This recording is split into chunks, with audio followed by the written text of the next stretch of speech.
এই ভিডিওটি চাই আপুনি আচৰিত হ'ব কিয়নো ৰিসেন্ট এটা নিউ ষ্টাডিত প্ৰকাশ পাইছে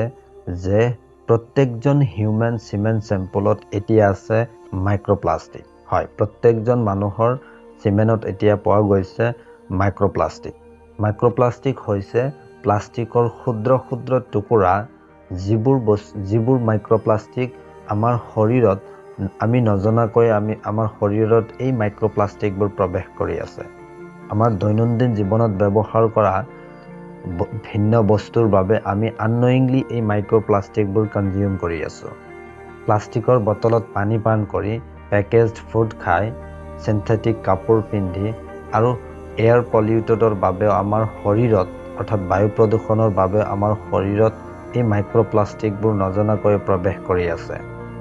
সাইন্টিষ্টসকলে কৈ আছে যে এই মাইক্ৰোপ্লাষ্টিকবোৰ আমাৰ শৰীৰত ভিন্ন ধৰণৰ ইম্পেক্ট পেলাব পাৰে তাৰ ভিতৰত আমাৰ হৰমন সিস্টেমত ডিস্টাৰ্ব কৰিব পাৰে স্পাৰ্মৰ কোৱালিটি এণ্ড কোৱান্টিটি দুয়োটাতে নেগেটিভ ইম্পেক্ট পেলাব পাৰে আৰু ভৱিষ্যতে ভয়ংকৰভাৱে ফাৰ্টিলিটিত প্ৰবলেম ক্ৰিয়েট কৰিব পাৰে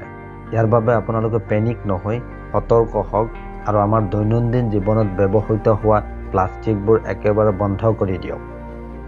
আপুনি কি ভাবে ইয়াৰ বাবে আমি চিন্তিত হোৱা উচিত নে সতৰ্ক হোৱা উচিত কমেন্টত জনাব আপোনাৰ মতামত কি আপোনাৰ বাবে ইনফৰমেটিভ হলে লাইক কৰিব and also share this video to your friends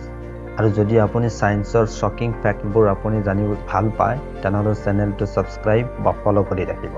thanks for watching this video till the and